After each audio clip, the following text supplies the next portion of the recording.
It just might be the greatest sports franchise in the history of sports. A place where legends are made, and there's always something to talk about.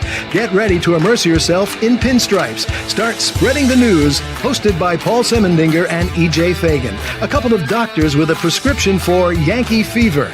And now, here's Dr. Paul Semendinger and Dr. EJ Fagan. Get ready to start spreading the news. All right, my friends, ladies and gentlemen, welcome to the Start Spreading the News Yankee podcast. We normally come to you live every Monday night at 9 p.m., but today we are coming to you recorded. We recorded this about 5 hours ago. Both EJ and I have very busy lives, and we were not available this evening, but we have a lot to talk about with the Yankees coming off being swept by the Florida Marlins. But a quick reminder that this show is brought to you by Artemisia Publishing, a traditional publisher located in the good old United States of America. They publish a plethora of fantastic books in a plethora of different genres. I need to come up with a different word than plethora, but many great books in a ton of different genres, including a lot of books written by yours truly, including the least among them, Roy White's From Compton to the Bronx, 365.2, and Scattering the Ashes. My newest book will be published by Artemisia in February. That's another Yankee book, and we'll have more on that coming in the weeks and months ahead. But let's bring in EJ Fagan. Doctor, how are you today? Doing wonderful, Doctor. I love your house. We were just talking about it. It looks fantastic. You've done a lot of great work out there, and it looks idyllic. It's I don't know if idyllic is the right word, but it's a beautiful house. We have this nice red brick house, just built. Redid our deck. Nice kind of red brick themes to the deck. And since we're recording early, we're recording from my outside office. Which is beautiful. It's a great place to have an office. So, EJ, I listened to yesterday's Bronx Beat podcast. A great job, as always. And I read your article on Substack today regarding Aaron Boone. And I think here we are in agreement that the time is now. The time is past. It's well past the time for the Yankees to make a move regarding the manager. Do you want to sum up your main points? Yeah. So something I was just doing a little bit of math, and I realized two things yesterday.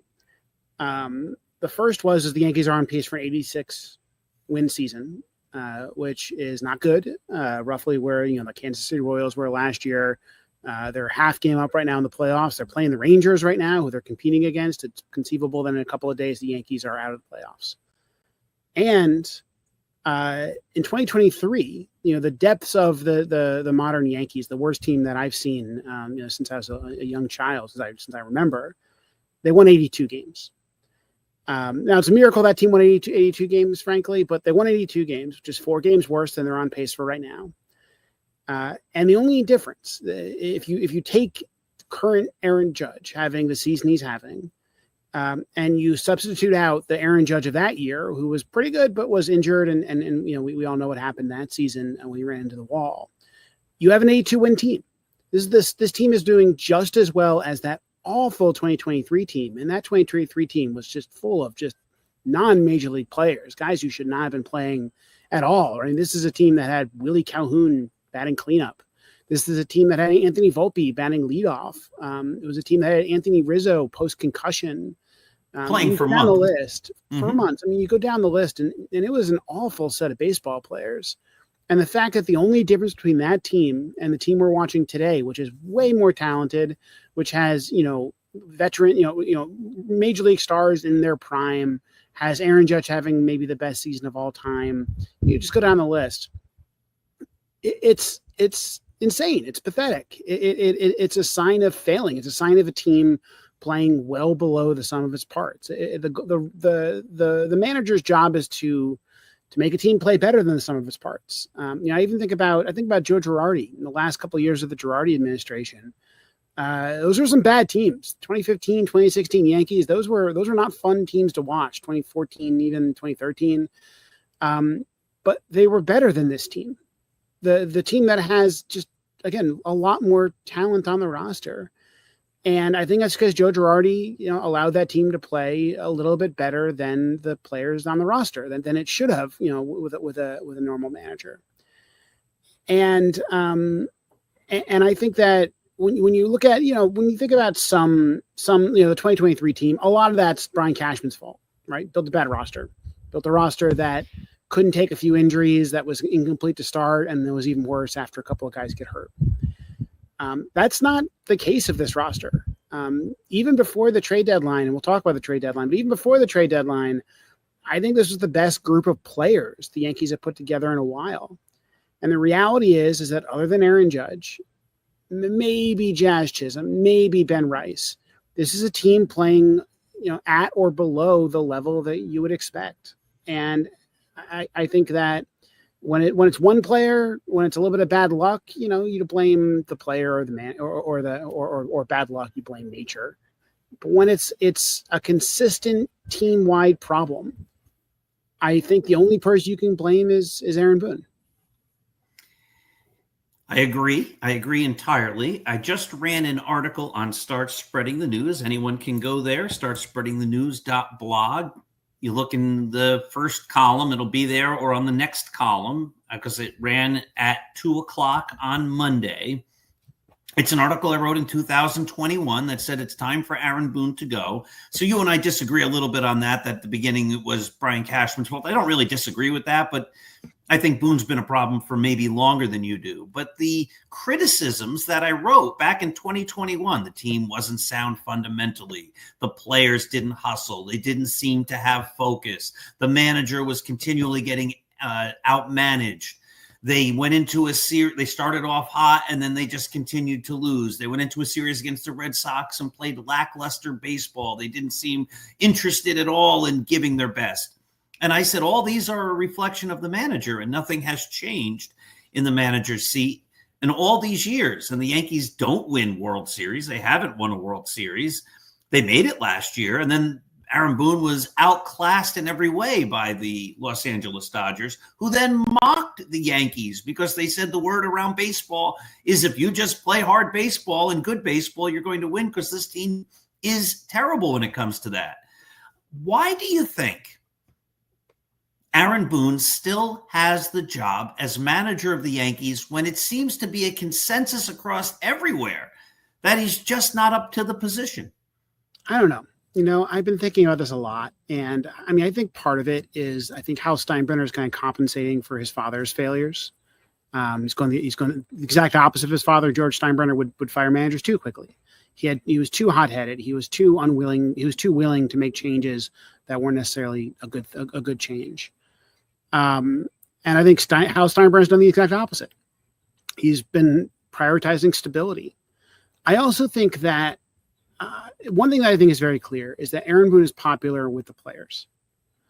I've heard a couple of rounds now of kind of the fire Boone sentiment kind of escaping captivity, and then kind of the different people in the baseball media start discussing it, right? So Foul Territory, great YouTube channel, love them. Eric Kratz, former Yankee, and Cameron Maben, former Yankee, were discussing the conversation that John Boy Media had with Aaron Boone that got very heated, where John Boy Media was basically saying like it seems like you guys don't care, you're not playing harder, and Boone responded pretty aggressively. And what they said was, and I've heard this from Michael Kay, I've heard this from other sources over the years, but also this year, is the players love Aaron Boone, that they're willing to come in and play hard for him. They don't want, it doesn't make sense to have an Ozzie Guillen or a kind of a manager who's going to go out and, publicly flog players or whatever. And, if you fire Aaron Boone, you're going to miss him because the players are willing to play hard for him. Okay. So let me just back off on that. I don't see that the players are willing to play hard for him. That's the thing that I have a problem with, right? Like I actually don't doubt that they like him. Right. Like I have never heard a baseball player say a negative word about Aaron Boone. He's a guy who played baseball for a long time, comes from a baseball family. I'm sure is very well respected in baseball very generally. But as a person, and as a baseball guy, right? Like there's baseball guys out there. I think that after a long enough sample, you just have to judge managers by outcomes. And so if the answer is like, well, players are playing better under Aaron Boone, then you keep them. Then that's an argument, right? Even if players are playing at the level of the back of their baseball card, a card under Aaron Boone, I think that makes sense. But just, and I tried to do this in the blog post today. Like, I'm just trying to like create a ledger, right? Like, let's compare expectations versus output, but what actually happened on the field over the last few years. The Yankees have had a lot of veterans on their team, a lot of guys who came in. Yeah, most of them were a little older on the downside of their careers. How'd they do? Anthony Rizzo, DJ LeMahieu, Josh Donaldson, Aaron Hicks, Paul Goldschmidt, Alex Verdugo, Giancarlo Stanton, Marcus Stroman, Carlos Rodon. Those are all of the major like established veterans being paid real money that were brought in since 2021 or were on the team existing before that. All of them have been bad, right? Of that group I just mentioned, there might be 4 good seasons among the entire group. Anthony Rizzo had 1 good season. Carlos Rodon's currently having a good season. You can make an argument about Paul Goldschmidt. Giancarlo Stanton had a good season 3 or 4 years ago. That's it, right? Like, the rest of these guys played below the level that you want them to. So they're not upping their game for Aaron Boone. No, look, some of that is age, right? Some of those guys were going to be bad no matter where they played. Maybe they should have played less.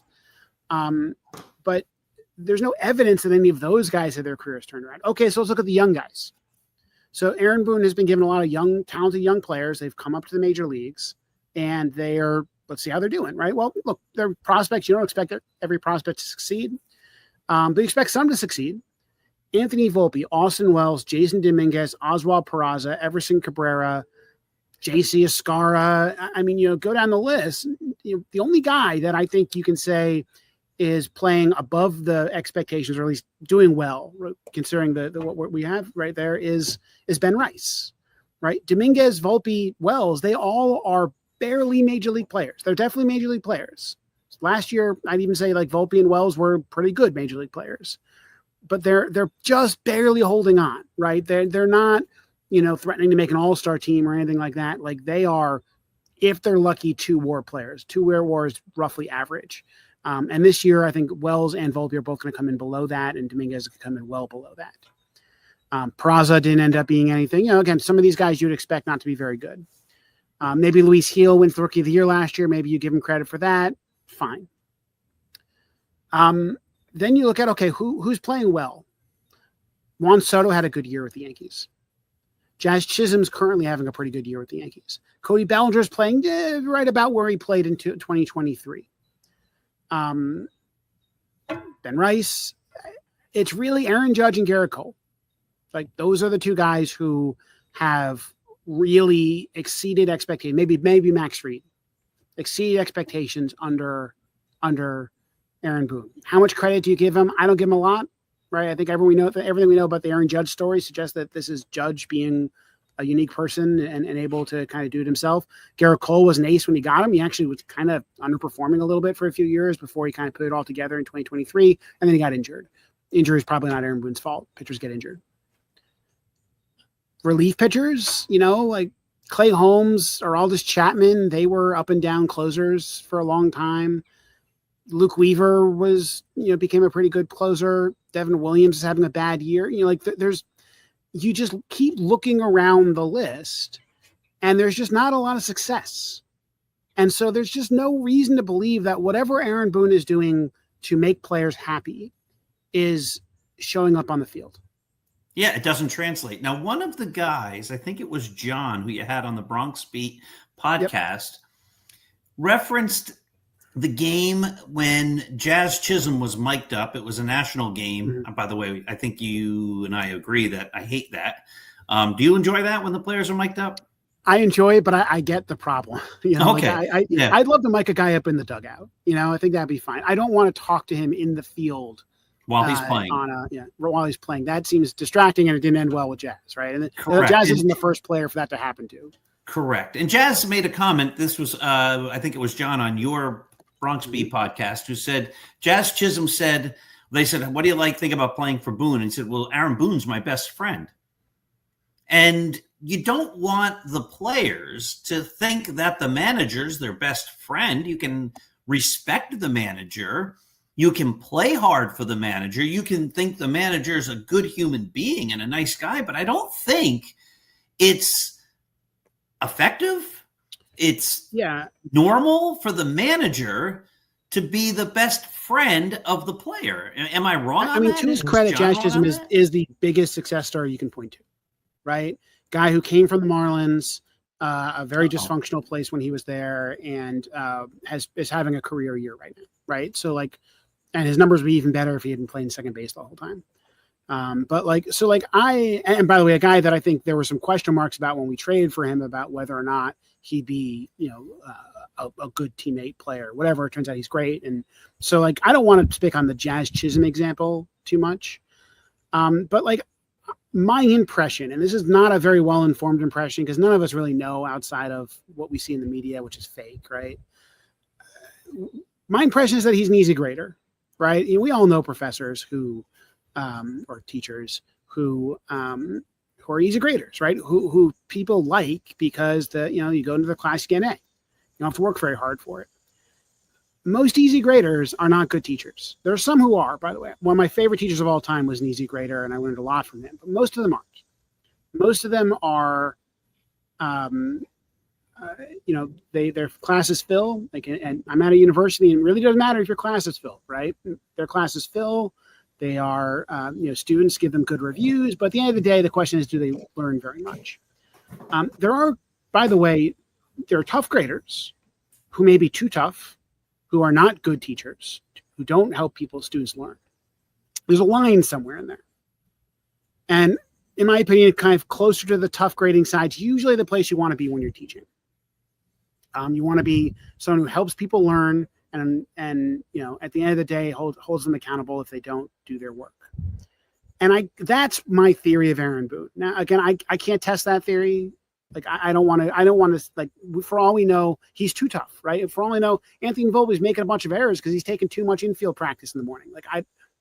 That's another possibility. I don't care. I only care about the outcomes. And the outcomes on the field have been consistently bad. This is a team that has underperformed the talent on the roster most years that Aaron Boone has been here, at least since 2020. Before 2020, you could say they didn't give him a pitching staff. They didn't, they had a bunch of injuries that kind of set them back. And they actually, you can look at the 2018, 2019 Yankees and be like, well, that team overcome adversity, maybe give the manager some credit. I think Boone was a manager of the year finalist around then. But since then, he has had a complete roster. He has had Aaron Judge having the best stretch of performance by any player in a very long time, other than maybe Barry Bonds. And he has barely managed to hold this team together. They went to the World Series last year despite their flaws, right? I think that was a team that, frankly, got some clutch hits, and that's why they got to the World Series. Had some pretty good pitching by guys like Garrett Cole, get to the World Series, and that's fine. I think I think Aaron Boone deserves some credit that the Yankees got to the World Series. But what we saw in the World Series was not a surprise, right? Anthony Rizzo not covering first base, Garrett Cole not covering first base, Aaron Judge dropping the ball. I'm going to blame that on a guy who shouldn't be playing center field. And I've never seen him drop another ball like that ever. Never. And people drop balls. Right. That was that's why I don't want to talk about 3 games in Miami. That's not what this argument's about. This is an 86 win team over a 110 game sample. Correct. No. It's a team that's underperformed for years and years and years. I get into this problem on the blog is I will make a point and I'll say, here's an example of yet another example of why this is a problem. For example, there was a little bit of a discussion because regarding Jazz Chisholm on that pop-up to the infield. And Aaron Boone, to my hearing of it, said, I didn't necessarily have a problem with what Jazz was trying to do there. It didn't work out, so we got to be better, but I understand what he was doing. I don't understand that at all. And I made that as a point of just another example of one of the problems that happens with the Yankees. And some people took me to task and say, Boone didn't say it was okay. I'm like, well, he sort of did, but okay, we can disagree on that. But people then focus on, well, he didn't think that one bad play was okay, but then answer, and I'm sure he didn't think that it was okay that Austin Wells got caught off second because he didn't know how many outs there were. It's not the individual specifics. It's the accumulation of mistakes for years. And if the blame for that doesn't go on the manager, well, who does it go to? His job is to get the team ready. What's the downside, right? Is Aaron getting rid of Aaron Boone adding anything? No, right? And so, if I'm Brian Cashman, I say, okay, by the way, this is not an uncommon thing for baseball teams to do, right? Baseball teams do this a lot. The Brewers, for instance, fired Ned Yost and then got hot and then made the playoffs, right? Like, it is not. The Phillies did that a couple of years ago. This is not with Joe Girardi. Yeah, with Joe Girardi, and they brought in the other guy, the Yankee guy. I forgot his name. Oh, they brought in their former third baseman, Bobby Thompson or something. Larry Boa. I think they brought in. No, just a couple of years ago. Oh, really? Well, I think it was Robbie Thompson. Doesn't matter. I think that Joe Girardi was, I think, a good manager. I think he got fired from the Phillies probably for good reason. The Phillies have been better without him. He doesn't have another job right now, whether it's because he doesn't want another job or not, I don't know. He's sitting in the broadcast booth right now. I have to imagine, just knowing human beings, he is available. I think that if you fired Aaron Boone and you hire Joe Girardi for a couple of months, I think that at the very least, you're not losing anything. And at the best, you maybe motivate a team, even if it's not Joe Girardi motivating the team, if it's the firing of somebody, somebody losing their job. If you really want to play in the players, you fire Aaron Boone, you go, hey, that guy lost his job because of you. And maybe Joe Girardi is able to solve some of these problems. And at the very least, then in the offseason, you can begin your search before one problem is if you fire Aaron Boone the day after the World Series, you don't have time to find somebody before free agency. So you're negotiating with free agents and you don't know who the manager is going to be. So it allows you to at least get that ball rolling. And frankly, I think that Girardi could be the manager this team needs. I mean, look, Girardi was not the player's best friend. In fact, I think that's why he got fired. I think he wasn't well liked by many of the players. He's a detail-oriented guy. For all the problems of the late Girardi Yankees teams, I don't think any of them were lack of fundamentals, right? I mean, like that team I thought was pretty good. I think he clashed with like Gary Sanchez and stuff like that, and that's a big reason why he got fired. And Gary Sanchez was never the same player after Girardi left. You're right? Like even if Sanchez didn't like Girardi, Gary Sanchez had a year and a half where he was the best catcher in baseball. And then after that, he had a couple of flashes in the pan, but really, it was all downhill from there. Aaron Judge, by the way, came up and almost won the MVP as a rookie under Joe Girardi. Then he had a rough 4 or 5 years under Aaron Boone and then fixed it. And now he's the best ever. So I think that I don't see the argument against it, frankly. It's not that much money. It's not, I don't think that so for example, the Brewers, Craig Counsell for the Brewers I think his contract was up or something like that. And he immediately just goes to the Cubs and signs with the Cubs. And that tells you that the Brewers made a mistake by letting Craig Counsell go, because the second he was available, he went to the Cubs. I don't think that a good team is signing Aaron Boone the day after. They're rushing to get you. I think remember the Cubs ditched their manager to get Boone. Right? They didn't have an opening, right? To get Craig Counsell. I don't think that's happening with Aaron Boone. So I don't think that other teams think that he's that great of a manager. And I don't think that. And so I don't see the argument against it. Will it cause some chaos? Sure. Aaron Boone is a media figure with the New York Yankees. The Yankees have the brand of the New York Yankees. Manager's important to that, right? I mean, Aaron Boone's press conferences are sponsored after the game. Yeah, but whoever it'll be will be sponsored. Exactly. They will get to that point eventually. No, they will be the minute. If I become the manager tomorrow, the post-game conference, the pre-game conference, it'll all be sponsored because it's just an argument and an excuse. I'm just saying that Aaron Boone has a profile like that. I think that's part of this, right? Is that like the manager of the Yankees develops a profile that is larger than the manager of other teams. And I think that partially explains why they have only had 3 managers since I was in elementary school. Which is not how most teams operate. That said, I also think that being the manager of the Yankees is a desirable job, especially because I think that we'll talk about the trade deadline. I think they're in good shape for next year. And so it's not like you're taking over a sinking ship. And so I suspect that they will have their pick of managers like they did after they fired Joe Girardi, if they fire Aaron Boone. The problem is this year, right? And if you the Michael Kay, whenever he does this segment in his radio show, he's done like 4 or 5 of the same talk, right? He goes, well, who's going to be your manager? You'd name him. And my answer is Joe Girardi, right? Like I'm not saying like make Brad Ausmus the manager. I'm not saying find some random dude, right? Bring Derek Jeter in. Joe Madden's out there. I think there's a reason why Joe Madden doesn't have a job. Yeah, if you read his book, the reason is what some people say is the criticism of Boone is that he takes all his, and I don't agree with this entirely, but he takes all of his actions. He does whatever the analytics team or Brian Cashman tell him what to do. Now that can't be possible. There are some people on my site that argue that every single move is made by Brian Cashman or the analytics team. That makes no sense. And when you see plays a couple nights ago when the Caballero makes the error in right field. Well, if he was only getting the information from the analytics team, they would have put Austin Slater in right field because Austin Slater's an outfielder. You wouldn't have put a utility guy. That was an odd decision. Right. So the idea that the analytics team's making all the decisions. Caballero's a good outfielder. Like that was I think a fluke play by a guy who's. Doesn't matter. You would have still put the outfielder out there. If every decision was made by the analytics team. I think that point is silly. I think it's silly. I just I don't really care about individual names. I know that one guy's available, it's Joe Girardi.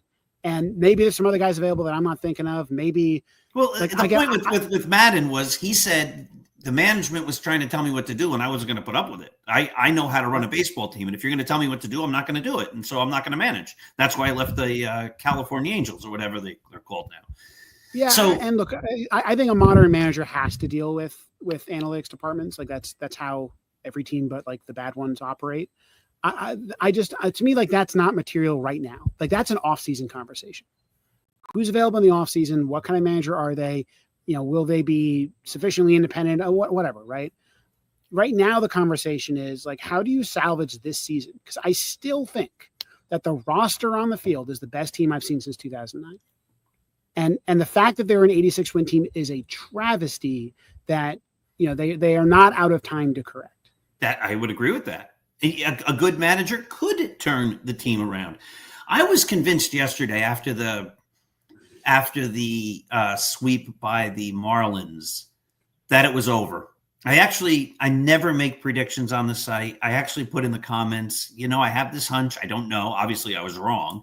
Unless something happens in the next hour or two, that there'll be a different person managing the Yankees tomorrow night.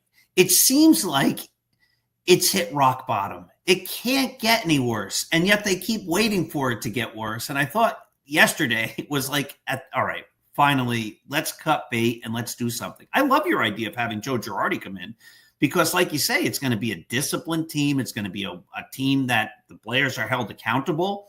They're not going to think the manager is their best friend. They're not going to think that the manager excuses every mistake that they make. They might get benched if they. The nice thing about the trade deadline is you can now bench guys. You have depth on this team. It's hard to bench guys when you have no one to take over for them. But I think Joe Girardi would have benched Jazz for that. I think he would have benched Austin Wells for that. I think he would have some of the Anthony Volpe's moves, right? That was harder a week ago. Because you're talking about Oswald Peraza playing or Vivas playing or something, that's not a good decision. That's not a good place to be. But now it's Austin Slater or Ahmed Rosario or Caballero, real players. I think that maybe we'll see that. I don't know. Something frankly, Aaron Boone hasn't been in a position to have depth for a long time. But I think about Gleyber Torres. What was it last year? Was in a terrible slump, made some bad mistakes, got benched, got talked to on the front step, if you remember that, on the front step of the dugout, and then like was good for the last month and a half. And by the way, is having an incredible season for the Detroit Tigers. So like I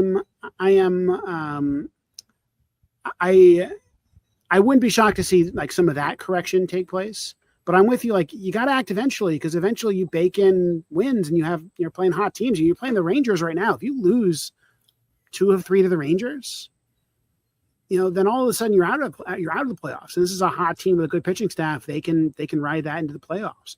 You have to compete against the Mariners, who've been really good lately. The Astros, who've had a rough week, but also have are a good roster that just got better. The Red Sox, who are coasting, right? Like this is a real problem. And now you're talking about getting into the playoffs. Then you got to play a wild card game, and we don't want to do that.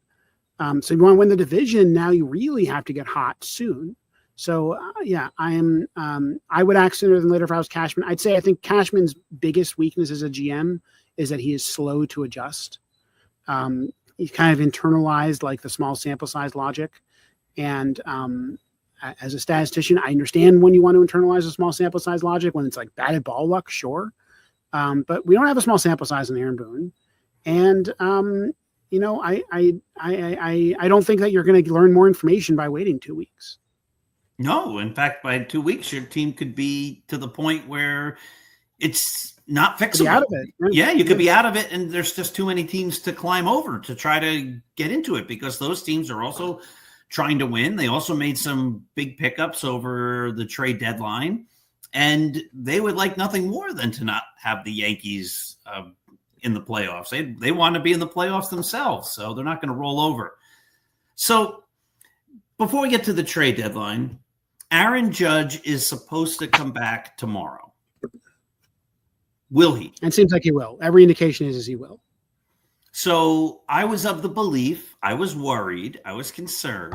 I might have been wrong twice in one week that I was wrong. That's a new world record, of course, that the injury was worse than the Yankees were letting on. Maybe they didn't want to let people know before the trade deadline or whatever. I thought that was one reason they got Austin Slater, to give him a little insurance in the outfield in case Judge didn't come back. But you're of the belief, and I guess I don't have any information, that he's coming back tomorrow. Yeah, that's why everything. I mean, everyone is pointing to, like the Yankees are pointing to, he's coming back as soon as he's eligible. Okay, and he's going to come back. Judge clearly wants to, but he's DH only for at least 2 weeks. All right. So what do you do then with Giancarlo Stanton? I think you bench him. Like I think that Giancarlo Stanton is having a good 3 weeks ish. If you look at the StatCast numbers, he's got an xWOBA of like 370, which is pretty good. Like for one of the better DHs in the league. Visibly, he's hitting the ball hard. That he's doing Stanton stuff, striking out a ton. He started taking some walks when he first came back, a little less more recently. But like he's playing fine. But the thing is that a 3.7 xWOBA is like Judge's worst month in 5 years.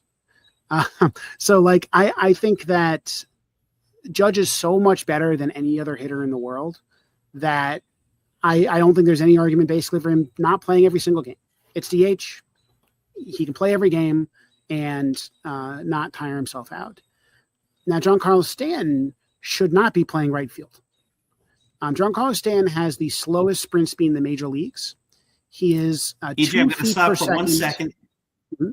I'm just going to go offline. You know what? We're at the beach, and I never plugged my computer in, so I'm just going to go grab the cord. You keep talking about Giancarlo. Sure. So Giancarlo Stanton is the slowest runner in the major leagues other than like 2 catchers. He would be by far the slowest outfielder. He has a 24 or right a little bit under 24 per second feet per second sprint speed. Juan Soto is the 3rd slowest right fielder in the game, and he has a 26 feet per second sprint speed. Juan Soto is essentially closer to Anthony Volpe in sprint speed than he is to Giancarlo Stanton. That is how slow Giancarlo Stanton is. I don't care if it's right field in Yankee Stadium, left field in Fenway Park. He is a defensive liability, and anything you get out of his bat, you lose because he can't run. The Yankees have outfielders. They have Trent Grisham, Cody Bellinger, Jason Dominguez. They can field a very competitive outfield without having to put Aaron Judge in there. In fact, all those guys are probably better options than Aaron Judge. especially because like your problem is against lefties, not against righties. You have Austin Slater you can put in there. Like it makes no sense to play Giancarlo Stanton in the outfield right now. And I think that means he's a bench player. And look, will he pinch hit once per game? Sure. I mean, maybe if he does it every single game, he'll get good at it. I mean, he's actually, I think, gotten some good pinch hits this year. Yeah, for the first time ever in his career. Yeah. He's never been a good pinch hitter. Like, I don't think you can get away with like fake ILing him. That's what I would do if I could. But I think that other than Aaron Judge taking a rest every once in a while, which I don't think he needs as a DH, I just see no justification to put him out there. And Aaron Judge is just better than this. Isn't Stanton's fault. Stanton's having a good couple of weeks, and the numbers are good in the season. Though the expected numbers aren't as are a little worse.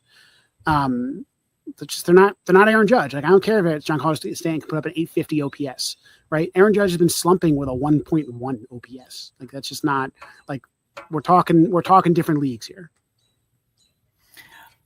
So if Aaron Judge can come back and play the outfield, this is going to be something that obviously helps the Yankees. If he can come back just as the DH, it helps a little more than obviously even Stanton, as you're noting, at his best here. And I don't think anybody really expects Stanton to really sustain it. So, I mean, that's a roster spot. You're not going to cut Giancarlo Stanton, but boy, oh boy, to have a guy who's all he can do is hit, really mostly against left-handed pitching is where he's best. That's a tough guy to have on the roster just sitting on the bench, not doing much. Yeah, and let's talk about, someone's got to go down when you bring Judge back up on Tuesday. And the Yankees really don't have a lot of options.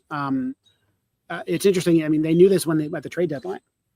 And they have the same roster crunch they had then. The guys with options right now, guys you can send down: Jose Caballero, Anthony Volpe, Jason Dominguez, Austin Wells, Ben Rice, some pitchers.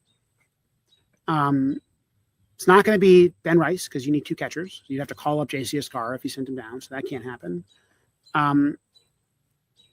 Is it going to be Anthony Volpe? I have trouble seeing it, though we can talk about it. Jose Caballero, you just traded for. I don't think you're sending him down now. That doesn't make a lot of sense. I would hate it to be Jason Dominguez, because then now you're talking about having only three outfielders on the team who can play outfield, because now you're talking about Austin Slater essentially playing every day. Austin Slater is a good platoon guy, but you don't want him playing against lefties. And you could play Ahmed Rosario there, also a platoon guy. You could play Jose Caballero there, not a very good hitter, right? So Jason Dominguez is an option. Now you could go one fewer pitcher. I think right now their bullpen is tired enough that I don't think you want to do that. John Nielsen on my podcast yesterday recommended an idea which I don't hate, which is you essentially send down Cam Slitler and then use your off days to skip him. I don't hate that idea. It gets you to September. Once you get to September, you get 2 extra roster spots. Hopefully Judge can play the outfield by then. But there's just not really a lot of other options. Again, you can send down Jake Bird or Brent Hedrick or someone like that. But that really is robbing Peter to pay Paul. I think the stealth option, which we can talk about, is sending down Volpe. All right, so I'm going to read you something that I wrote. This was on Start Spreading the News earlier Monday. It was my 10 o'clock article. And I'm saying that the players that Brian Cashman got, he did a good job, I think, with the bullpen. But I think most teams that are managed well can figure out, and the Yankees have, even in the Boone era, figured out how to make a bullpen work, even if they don't have the greatest of arms. You bring guys up, you bring guys down. It's been a little rough for the Yankees recently, though. It has been. They need help. It's been a disaster this year. But I think bullpens can be fixed, and I think he brought in some good names and some good arms and all that. And he got some injured guys coming back soon, too, which will help, too. Correct. At least everybody's all excited about Mark Leiter Jr., which I don't get because he hasn't been good last year. He wasn't good this year, and so I don't have any sense that he's going to be very good. But I wrote this in regard to the players, and just bear with me. It's a couple of quick paragraphs. Ryan McMahon has never once had an OPS of even 100. He's a quality defensive third baseman. He's not in any way a league average hitter. He's never been a league average hitter. Austin Slater's not had a league average OPS plus since 2023. He is a player teams seem to love to acquire, then quickly part ways with. I don't know why, but since being traded by the Giants just last year, he's now played for the Reds, Orioles, White Sox, and Yankees. This isn't necessarily a player teams are working hard to keep. And note, he's having a difficult time sticking with second division clubs. His OPS lifetime is 101. At best, he's a league average hitter, but he hasn't been that, quote, good in a few seasons. Ahmad Rosario is another guy that teams seem to acquire and then quickly move on from. He's played for the Mets, Guardians, Dodgers, Rays, Nationals, Reds, and now the Yankees. His lifetime OPS plus is 95. For his career, he's not a league average hitter. And then Jose Caballero is a guy who steals a lot of bases. He can play shortstop. He can't hit. His lifetime OPS plus is 84. He seems to have brought in a pinch runner in to play shortstop to give Anthony Volpe a rest, but based on his approach, it does not seem that Aaron Boone likes to ever give Anthony Volpe a rest. So the Yankees got a pinch runner. Wasn't Anthony Volpe supposed to be that great base runner? So, you know what? I think they're the type of guys that if you squint and you go, well, he's better against this type of pitching in this situation and he can do this. Yeah, it builds the Yankees nice. Maybe it makes their bench a little bit better because they had nobody there. But these weren't really earth-shattering moves. Like, wow, they got guys that other teams didn't want. They got cast-offs. That's what they got. So I disagree a little bit. I know you do. Yeah, so let's talk about the big one, McMahon, right? I mean, I think that you're right that his OPS plus has never been over 100. And maybe, you know, if we can ignore maybe he'll be better outside Colorado stuff for a second. He is a 2.5 to 3 win player every year. The Yankees were the worst team in baseball at third base. And so you're talking about a huge upgrade. Just like I don't care about what he like what I would like, which is an all-star, right? You're talking about a 3-win upgrade. And I think it's the biggest upgrade anybody made at the deadline anywhere. Okay, so I'll answer that. I don't disagree in principle on that. I will say this, and I think you'll agree with this. The Yankees, before the season even started, before spring training started, everybody knew they needed a third baseman. And some people made the excuse, well, they'll fix it at the trade deadline. My feeling is that's not the time to try to fix an apparent problem. The time to fix an apparent problem, especially if it's one that happens before the season, is to address it before the season. Sure, I agree, but like McMahon might not have been available before the season, right? Right, but there must have been somebody else. You could have gotten a third baseman. I mean, maybe, you know, like we were talking about Suarez before the season, he wasn't traded. You know, like I think I don't right now. I'm focusing on like the last 2 weeks of moves. You have a roster. Let's improve the roster. And, you know, you talk about Ahmed, Rosario, and Slater. I think both those guys are their platoon bats. Once you trade from McMahon, all of a sudden you look at your roster, you have like 7 lefties. And you go, okay, well, you know, you'll want to be exploited by left-handed pitching. What do we need? We need some platoon bats. Rosario, you're right. Rosario and Slater's overall numbers aren't great, but both of them have been playing, you know, they're right-handed hitters. And it's pretty rare for right-handed hitters to have like lefty-only platoon opportunities, right? It's just like you don't do that with right-handed hitters because they don't see that much playing time. So I think that the Yankees, full of other teams other than the Yankees, who have too many lefties, have a lot of lefties. And so I think that they're going to, you know, if this team goes into the playoffs, I think you're going to see those guys get a lot of pinch hitting. I'm a little bit surprised that like Rosario hasn't hit at all, hasn't played pretty much at all since they traded for him, that Slater's only played a little bit. But part of that could also be that they just been facing a lot of righties lately. There haven't been a lot of lefties out there. They think they had like they're in like a stretch where they're facing like 9 straight righties or something. And the bullpens haven't had a lot of lefties. So like I think that those will matter. And their actual OPS, like their the OPS they actually have with the Yankees will be higher than their career because they're only facing lefties, and they're both really consistent platoon guys. I think Caballero is a sneaky good addition. One is that he's under control for a while. So, I mean, you're not talking, Rosario and Slater, they're free agents. Caballero is under control for like 5 years or 4 years or something. And so now you're talking about your long-term utility guy. And I think they've needed a utility guy for a while. Peraza was not it. Caballero is a better player than Peraza. I think there's an argument that he's a better player than Volpe right now, or at least he's as good as Volpe. That point was made, and this is where I'm going to put a little asterisk on what I wrote. Now, just so everybody knows, I think everybody knows this. When you write your articles, those are your ideas. You look at the team, you're making your analysis. When I write my articles, I have my ideas.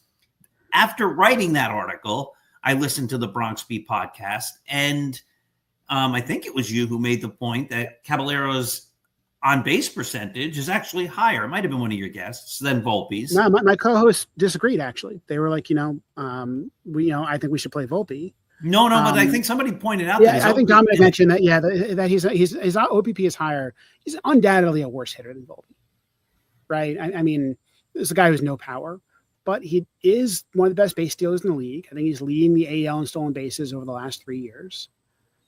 He's better defender than Volpe is right now. Maybe not as good as Volpe could be. Last year, I think Volpe was just an excellent defender. And so, I don't think Caballero's ceiling is that high, but he grades out at almost every position well above average. Shortstop being maybe his best. And, you count for the stolen bases, you count for kind of the pest factor. Like, I think, their wins above replacement is basically the same this year. I think they're pretty similar players.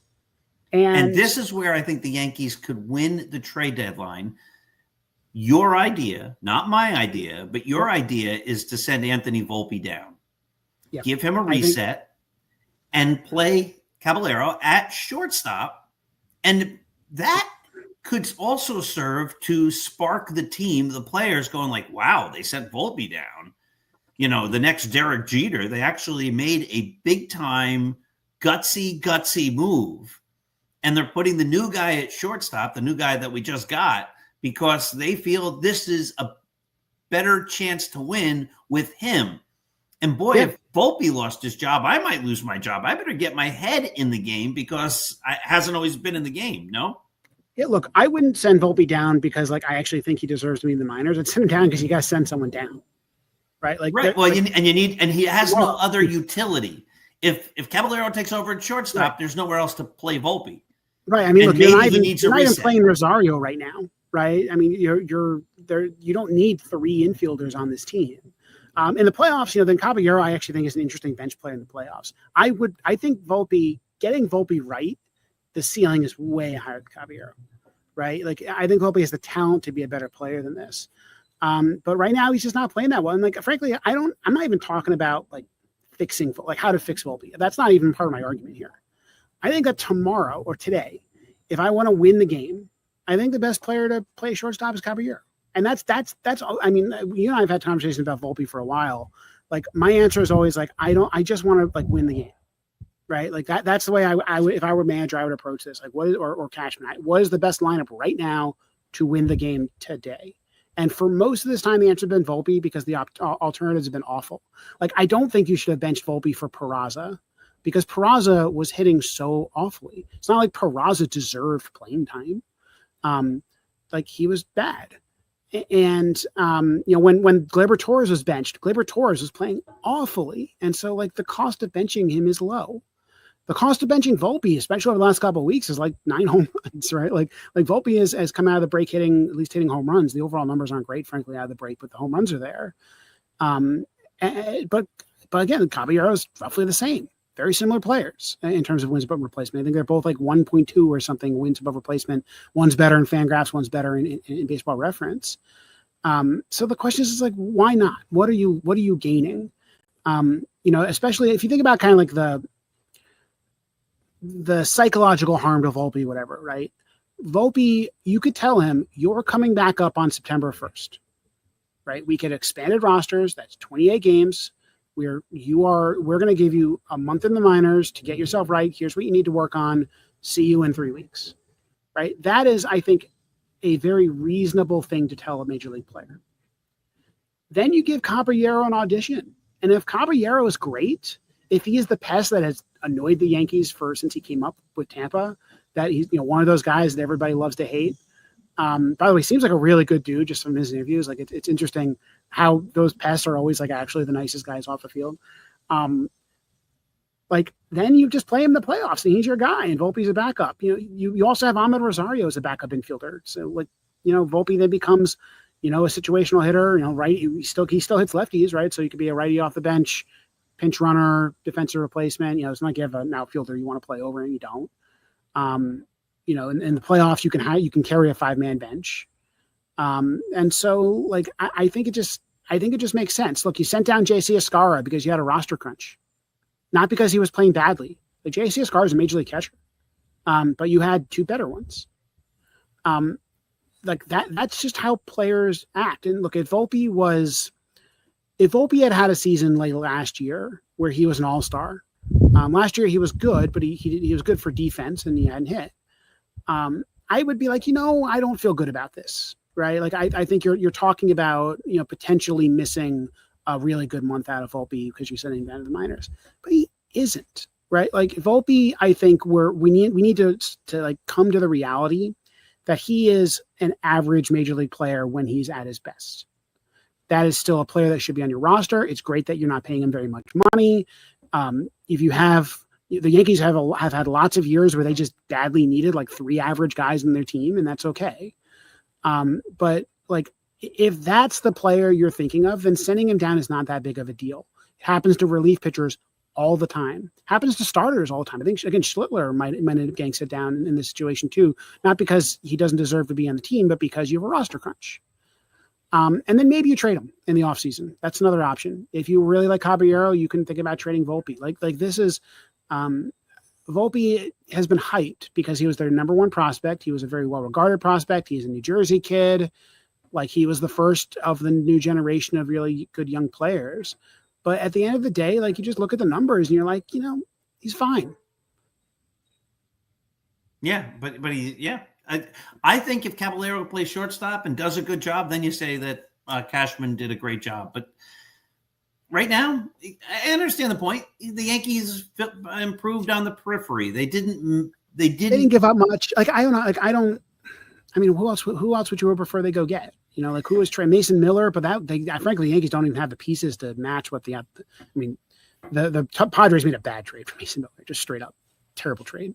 And I don't like I said before, like I made the prediction that Boone wouldn't be the manager. I never get into predictions, you know that. Yeah. I don't know the league well enough to say like this is the guy. We have no way to make that guess. Correct, and so I don't ever play that speculation game. But yeah, it was a nice trade done. I don't think it was a great trade deadline. All right, I think we covered really everything that was on my list here. Big series now against the Rangers, and if the Yankees lose 2 out of 3 or 3 out of 3 right now in early August, almost mid-August, they'll be right now not in the playoff picture, and we'll have to play better. I think there's one game tonight, and they're out of the playoffs. I think one other thing I'll talk about. I think I'll give the Yankees some credit. What? Marcus Stroman was released or was DFA'd. And I think it would have been really easy not to do it. Like Stroman had some success coming out of the All-Star break, but like we didn't believe it on this podcast. He didn't look like he didn't look very good. He just kind of nibbled around the edges and got some guys out. And you could have optioned down Cam Schlittler and maintained your depth and like. See, I'll disagree with you here too. I wrote in that same article I would have kept Stroman, not because he's good. Because he was keeping them into games since he came back, not because I have any faith in him, but this is a team that does not have any starting pitching depth. And if one of those guys gets hurt, they are really up the creek. I agree, but one of those guys gets hurt, they're screwed anyway. Right? Like I think you and I have talked about this before. Like we'd rather them win with young guys who are promising than that's a fair point. Roll out veterans who aren't very good. And if they go down because Schlittler has an ERA of 5.5 over the rest of the year. Like I actually respect the attempt. And so they're rolling with Heel, Schlittler, and Warren. Heel did not look great last night. Frankly, it's not fair to put a guy that who's been on in his first start, make him the stopper. But he didn't look good last night. Hopefully he looks better as he goes on. I think about that season where Carlos Rodon started off the season injured and he just never got his feet under him. I wonder if that's going to be Heel this year. But they're doing it. And again, I respect that because, if 2 or 3 of these guys end up as major league starters, that really changes your offseason. And Stroman does not have a future with the Yankees, even if he had an ERA of 4.8 over the next, 5 starts, right? Like that is, that's what I would have done if I were them. And I'm glad that they made the right choice, even though I think it was the harder choice. Fair point. Again, I think I would have sent down probably Heel and said, you're not ready yet, and would have kept Stroman because they could be in a position here where they could be in a position here where that was a tongue twister. They don't have any starting pitching. I mean, they have some guys at AAA that could like do it. No, Winans or something like Brendan Beck could do it. Like there's like it's not. Also, frankly, you could call some of the AA guys up at this point. Yeah, but that's just scary. I mean, at least Marcus Stroman's not a very good major league pitcher, but he's a major league pitcher, and he was getting outs. If Fried or Rodon goes down, like it's over. Oh, that's true. I wasn't talking top of the rotation. I was just talking we might need a starting pitcher. Warren and Schluter have been very healthy pitchers over their careers. Heel is just getting back. Like I think it's okay, frankly. Like Yarborough's coming back soon. So like I would rather lose with the upside. Yeah, and I think it's where Schluter, early Clark Schmidt struggles a little bit, figures it out, and by the playoffs he's a real weapon. Oh, I agree with that part of the philosophy. I think we've seen that. I think Warren's gone through that evolution too, where he still has this problem where every fifth start he blows up, but when he's on, Warren looks great. And so I wonder if hopefully those two guys can kind of become your fourth and fifth starters next year, right? That's the goal, and then that changes your offseason. And frankly, if they're really bad, that also changes your offseason. You can make some decisions. Good points. All right, great job, EJ. We'll be live next Monday, 9 p.m. This again was recorded about 4 or 5 hours ago. Ladies and gentlemen, thank you for watching the Start Spreading the News podcast. Have yourself a happy Monday, and let's go